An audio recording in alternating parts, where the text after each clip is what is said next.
As we've been talking throughout the course of the morning, the election is focusing squarely on security today. Questions swirling around Rishi Sunak's somewhat contentious national service plan. The Prime Minister's proposal would make national service mandatory for 18-year-olds with either a year-long placement in the armed forces or voluntary work within their community. Well, joining us to discuss this is Robert Clark from Eurocontrent, Policy Director at Curia, and in Brussels, Alex Petropoulos, political commentator with Young Voices UK. Thank you both so much for your time this morning. Alex, I'll start with you. National service, good idea, bad idea? I think it's frankly a terrible idea. I think it would kill innovation across the country. I think it's frankly an illiberal policy, and to be honest, it's a bit ageist as well. Robert, frankly terrible? No, I think broadly speaking, it's very positive. If we see existing countries in Europe have a similar framework, particularly in Scandinavia, in Denmark, Norway, and Sweden, they all have similar sorts of youth national service programs. They're broadly very, very popular, and they lead to greater sort of variety and opportunities for younger people once they leave. This is only 12 months of somebody's life. Somebody who's done 10 years active military service and another 8 years as a reservist, there's many benefits that young people can get out of this. That is the point that's being made this morning, isn't it, Alex? That it is only a year, that 18-year-olds have got plenty of their life ahead of them, and many, the Conservatives would say, are somewhat lost and need a bit of focus and direction, and that this potentially could give them that. So I agree that young people need some guidance, need some direction, but I don't think the solution is this approach from the government, which is to punish them and which is to say, look, it's your problem, it's your fault that you're not happy, that you're not connecting with other peers, and so we're going to punish you with what is essentially community service. I moved to Brussels just last week, and I was blown away by the fact that when I got here, I was told public transport in Brussels, if you're under 25, it costs you 12 euros a year. This is an example of the local government here saying, look, this is something we're going to give you as a young person to make your life better. I'm not saying we should do that particular policy, but it's about a complete changing in the way we think about how we approach young people and how we approach these issues that they may be facing. We've got to help them and give them something rather than taking away something, namely their freedom. Robert, though, making the point that many other countries that are fairly similar to the UK, I know every country is unique, but fairly similar, where this does work, do you not think that potentially there is, Alex, something to be taken from the situations and circumstances that we see in Scandinavia, for example, Switzerland, South Korea, for example?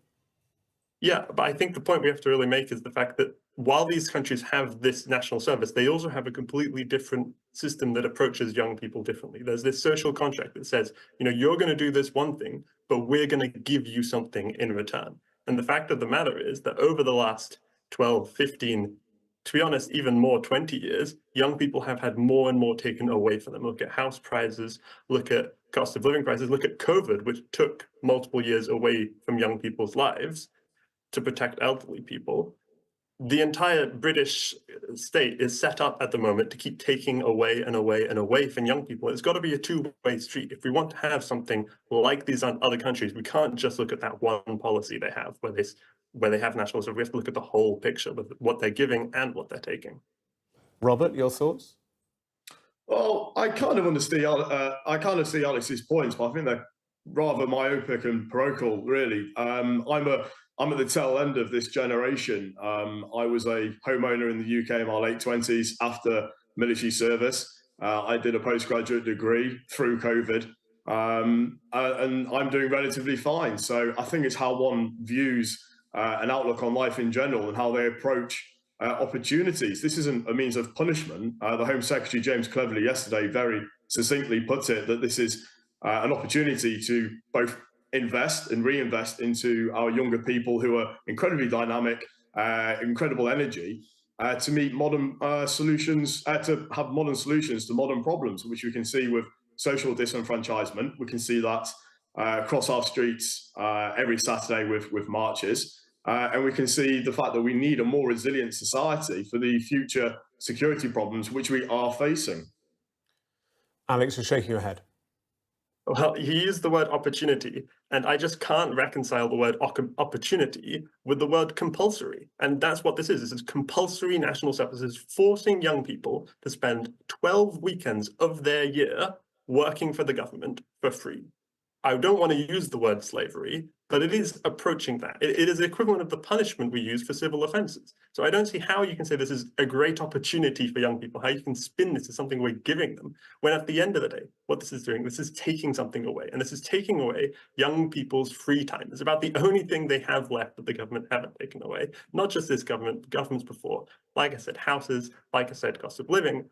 But I just don't see how you can spin it and frame it this way. Why are we approaching the problem of youth disenfranchisement from a perspective of saying, this is your fault. We've got to take something away from you now. We've got to teach you your lesson. You should have just been spending more time doing community service and you would have been feeling better. I think we've really got to be approaching this from the mindset of giving something to young people, helping them connect with their local communities, and maybe then we'll start to see a turn. Strong descriptions from you there. I'm sure for their part, and Rishi Sunak for his part, they would challenge some of the ways that you perceive it. They would sell it in a very different way.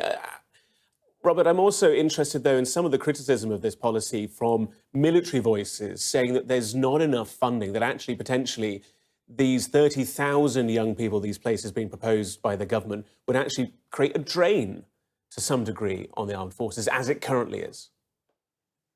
Well, look, there's bound to be criticism of any large policy like this. From the military perspective, it's relatively inaccurate to describe the funding as, for example, uncosted or unrealistic. The existing funding that's been put in place doesn't come from the Ministry of Defence. It comes from the Levelling Up, the Department of Levelling Up, from the UK Prosperity Fund, and the ability for the Treasury to reclaim tax avoidance and such like from revenue and customs. So it's a fully costed programme. The military aspect that leaves questions to be answered is the state of the military, the defence estate. So, for instance, the government have spent about £4 billion or earmarked £4 billion to reinvest in what we call the defence estate, so training establishments and accommodation.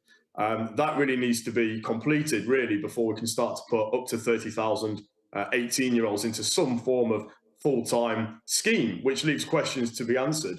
And really, I think one of the best approaches to this is to consider, rather than 12 months compulsory full-time service, would be to look at a reservist framework where 18-year-olds can come into their local reserve centres and contribute that way. And that frees up a lot of space within defence.